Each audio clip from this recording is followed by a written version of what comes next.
Hello and welcome to this video. I am Conditional and this video is a tutorial on data types and expressions in C programming language. The starting question is, what are the basic data types in C?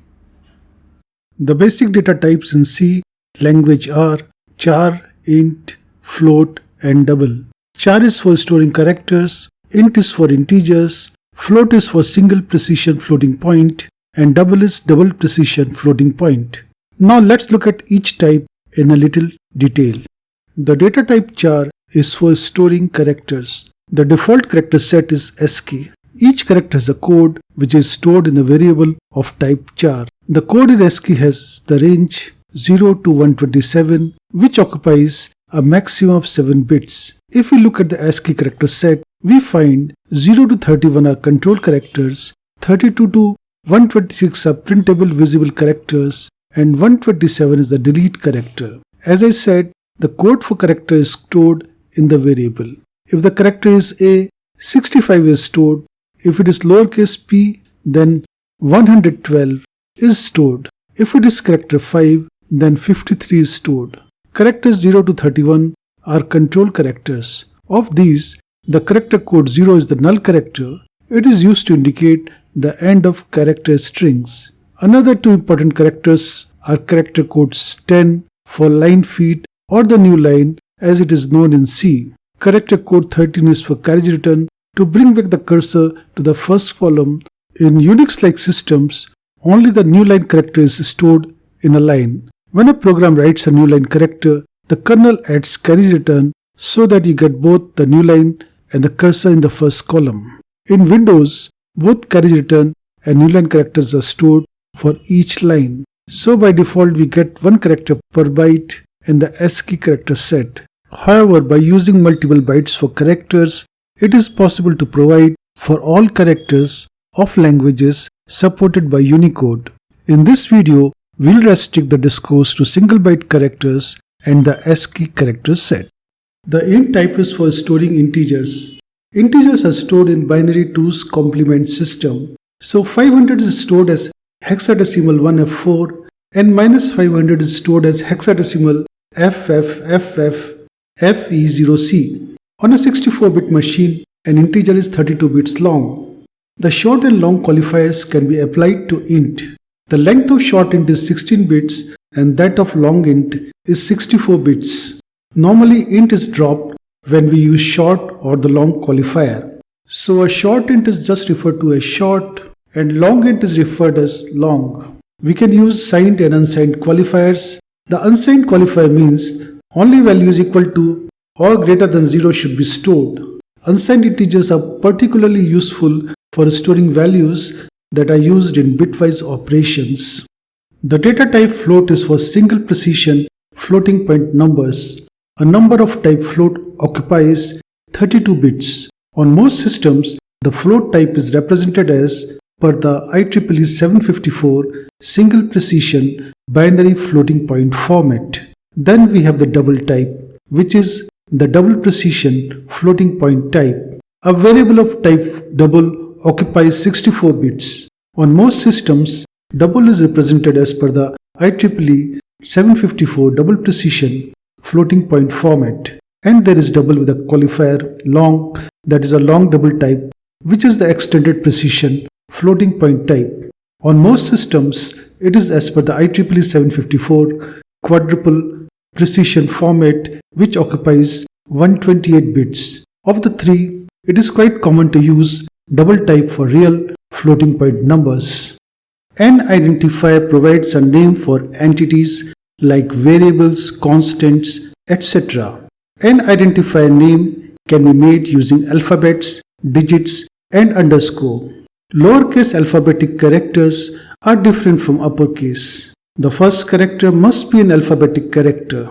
Normally, lowercase characters are used for variable names and uppercase characters are used for constant names. Typedef defines a new name for a type. For example, we can define typedef int age. This makes age a synonym for int. That is, the type age behaves just like int.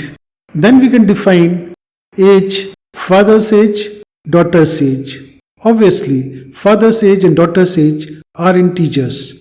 Typedef allows to make a convenient shorthand for involved declarations.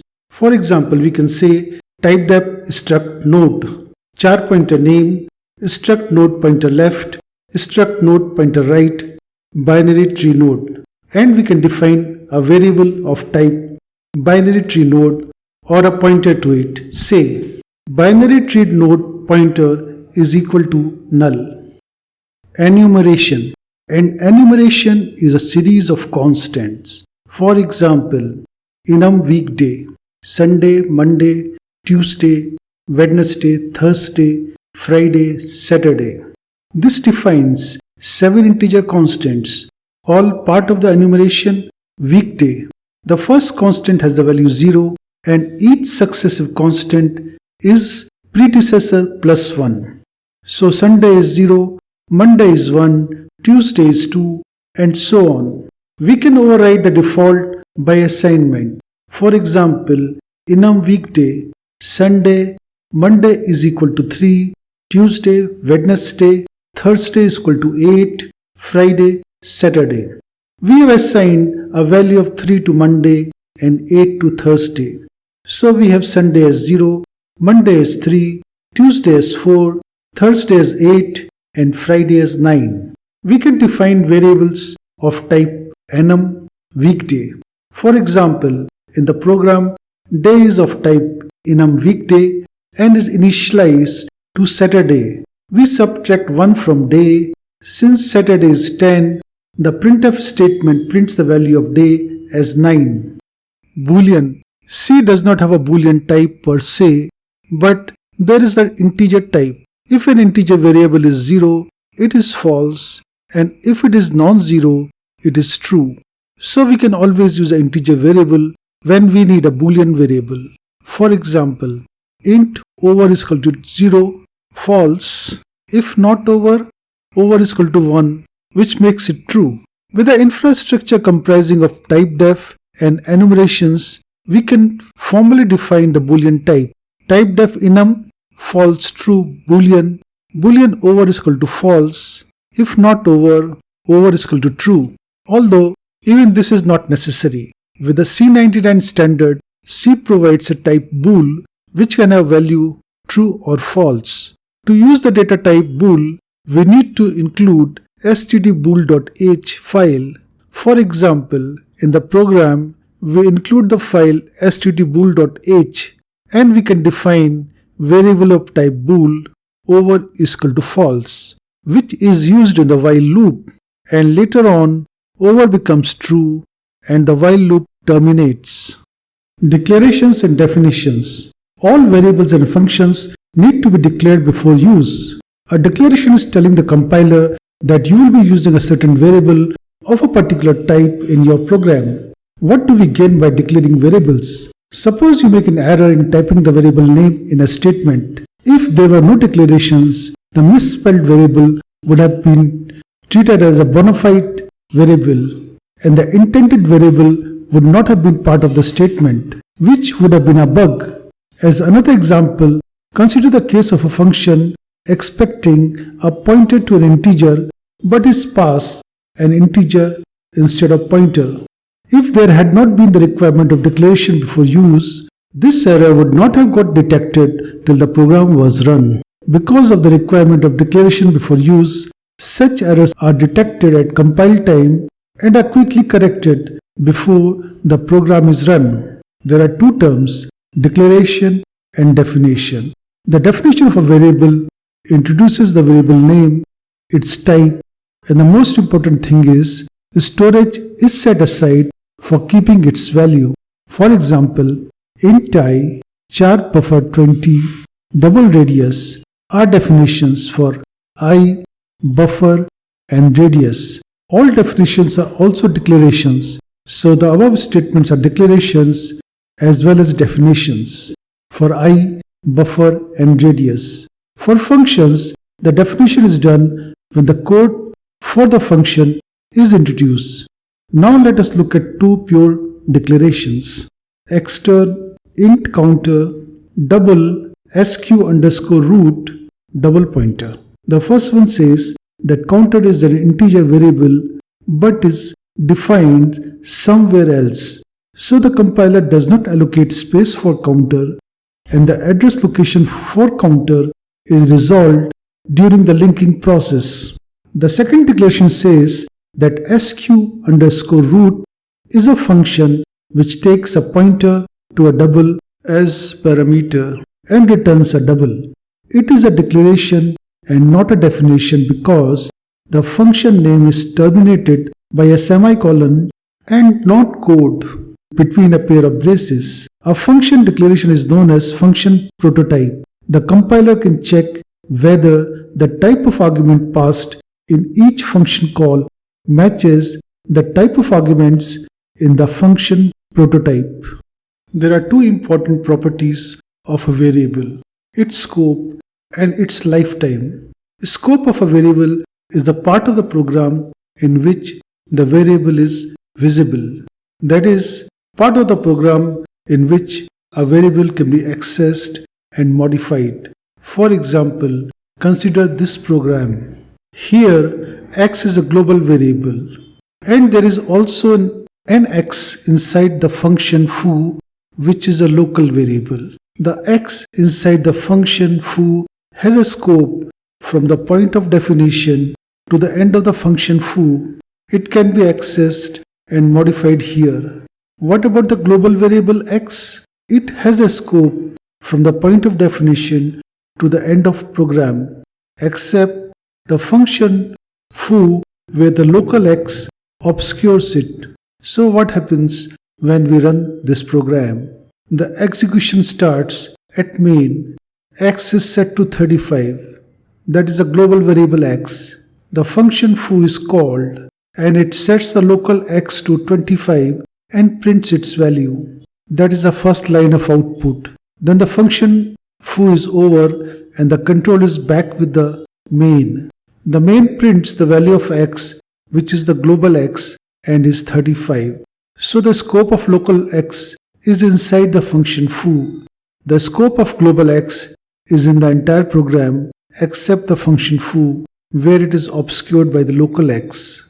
And suppose we get rid of the local x, then the scope of global x is in the entire program, including the function foo. The global x is modified inside foo. The value printed of x, that is the global x, inside foo and in the main is the same. X is equal to 25.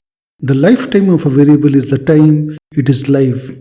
That is, the time duration it has valid memory and thus retains its value. For example, in a function, a local variable has a lifetime from the time it is defined until the time the program execution hits the function end brace. This gets repeated for the next invocation of the functions.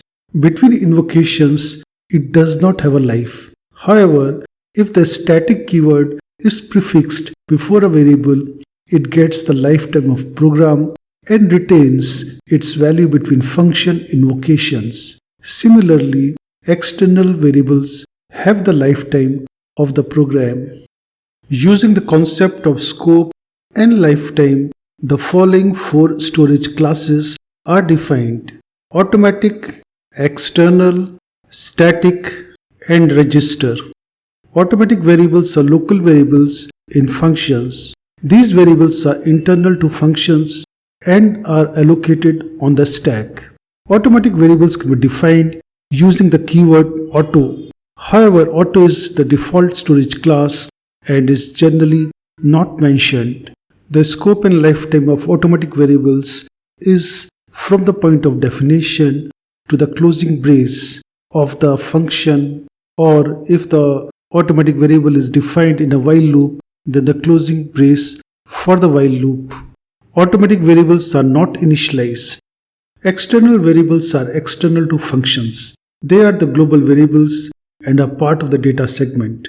The scope of external variables is from the point of declaration to the end of file, except in functions where a local variable with the same name is defined. Normally, Local variables are not defined with names that are identical to that of global variables.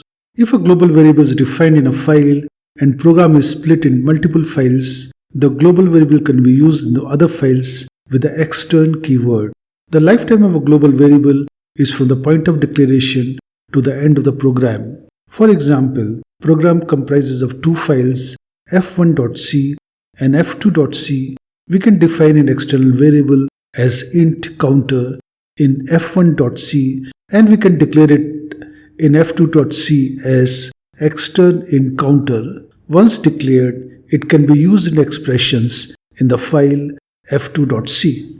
The keyword static can be applied to both internal and external variables. When static is applied to automatic variables internal to a function, the lifetime of these variables increases to the lifetime of the program. That is, these variables are live even when the function is over and the value stored in static automatic variables is retained for the next call.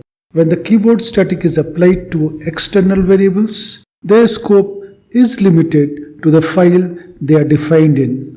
So, external static variables and functions can only be accessed in the files they are defined in. The static variables are kept in data segment and are initialized to 0.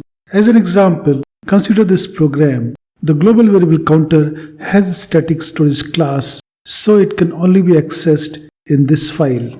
The function foo is also static and can be called from this file only.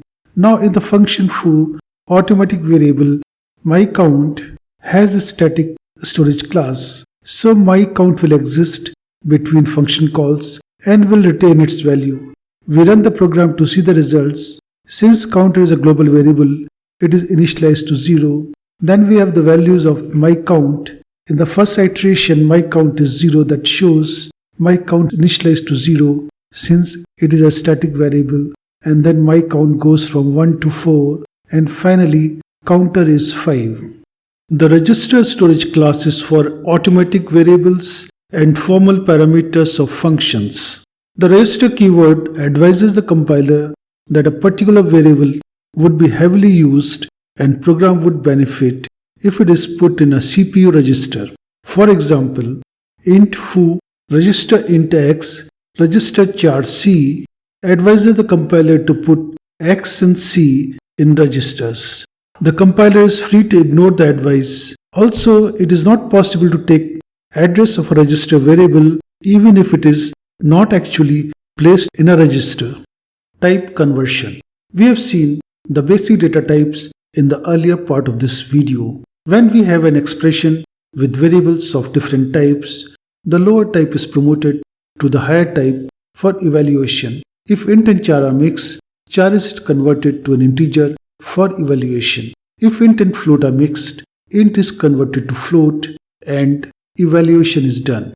For example, in this program, we have the statement C is equal to D plus F plus D1. The right side is a sum of char, float and double. So char and float are converted to double and addition is done. Since the left side of assignment is of type integer, the fraction from the result is discarded and 71 is assigned to C. This is implicit type conversion. The programmer did not ask for conversion. The system converts so that addition can be done. However, there can be explicit type conversion using the typecast operator. We can force a type on any expression by putting that type in parentheses in front of the expression, like type name expression. For example, the square root function expects an argument of type double, and we want to find the square root of an integer. So we typecast the integer variable to double type and pass it to the square root function. The square root function returns a double which can be printed. Now we come to operators in C language. We have arithmetic operators, relational operators, logical operators, unary negation operator, increment and decrement operators, assignment operators, and bitwise operators. We'll look at each of them in little detail. There are 5 binary operators for addition, subtraction, multiplication, division, and modulus. The modulus operator is the percentage symbol. If there are two integers, x and y, x modulus y gives the remainder of integer division of x by y. Modulus is only defined for integers and not for float or double. Then there is unary plus and unary minus operators. The precedence of unary plus and unary minus is highest among arithmetic operators, followed by that of multiplication, division, and modulus. The precedence of addition and subtraction is lowest among arithmetic operators. The relational operators are less than or equal to, greater than or equal to, equality, not equal. These operators have a lower precedence than the binary arithmetic operators. A common error is to put a single equal to sign for equality operator. We must remember that one equal to sign is for assignment operator and there are two equal to sign in equality operator. There are two logical operators, logical AND and logical OR. The logical AND has higher precedence than logical OR. The expressions connected by these logical operators are evaluated left to right, and evaluation stops as soon as the truth or falsehood of the result is established. For example, in the expression x greater than a or x is equal to get char, x is equal to get char will never get executed if x is greater than a. This property of left to right execution of logical expressions is often used in C programs. The unary negation operator is the exclamation mark. It converts a non-zero operand to 0 and a 0 operand to 1. So if you quote like int over is equal to 0, while over is equal to 0 do something, you can write it as int over is equal to 0, while not over do something, which is more intuitive and sounds better. Now we have two interesting and heavily used operators, the increment and decrement. Both these operators can be used as prefix or postfix operators. That is, we can put these operators before or after the operand. For instance, plus plus I adds 1 to I prefix, I plus plus adds 1 to I postfix, minus minus I subtracts 1 from I prefix, I minus minus subtracts 1 from I postfix. In these cases, there is no difference between prefix and postfix usage. But in more involved expressions, there are marked differences. Increment prefix means first the variable is incremented and then it is used. Increment postfix is the other way around. First the variable is used and then increment is done. Similarly, we have the prefix and postfix decrement. For example, j is equal to a I plus plus. First j is assigned to ai and then I is incremented. Another example for pointers, j is equal to star plus plus ptr. This increments ptr and then assigns whatever is pointed by ptr to j. Whereas j is equal to star ptr plus plus first assigns whatever is pointed by ptr to j and then increments ptr. Quite often we have statements like I equal to I plus 10. That is, the variable on the left side of equal to is repeated on the right side. This can be written as I plus equal to 10, which is compact and efficient. Plus equal to is an assignment operator. We have other assignment operators like minus equal to, multiply equal to, divide equal to, modulus equal to, left shift equal to, right shift equal to, bitwise AND equal to, bitwise OR equal to, and bitwise XOR equal to. There are 6 bitwise operators that can be used to manipulate the individual bits of operands. These are bitwise AND, bitwise OR, bitwise XOR, left shift, right shift, unary NOT for one's complement. These operators can be used on integers of all sizes, signed as well as unsigned. That is, these operators can be used on char, short, int, and long. For example, if we wish to turn off bits 1 and 3, where LSB is bit 0, we can write unsigned int flag and is equal to 0x ff f5.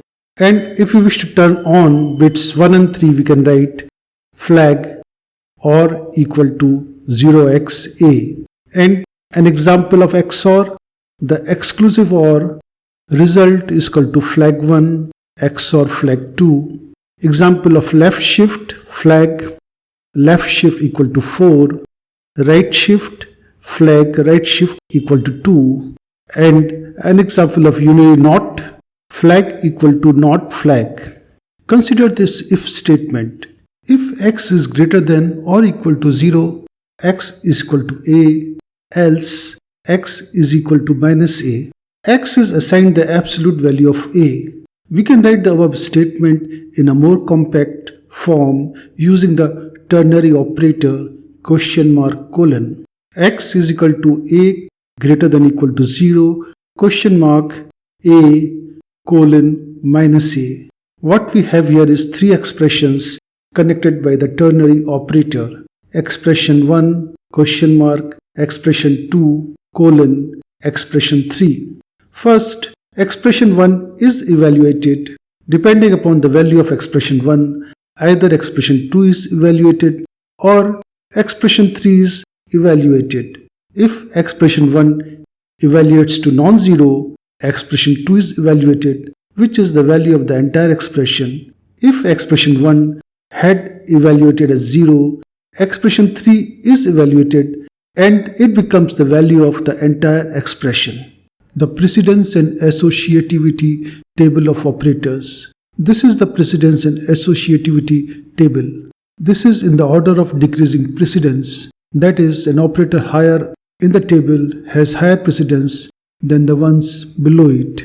On top of the table is parenthesis, square brackets for array index, pointer and dot reference for structure, members, and we have the unary operators, negation, not, increment, decrement, unary plus, unary minus, pointer reference, address operator, typecast, and size of. These are followed by binary arithmetic operators, first multiply, divide, and modulus, followed by addition and subtraction.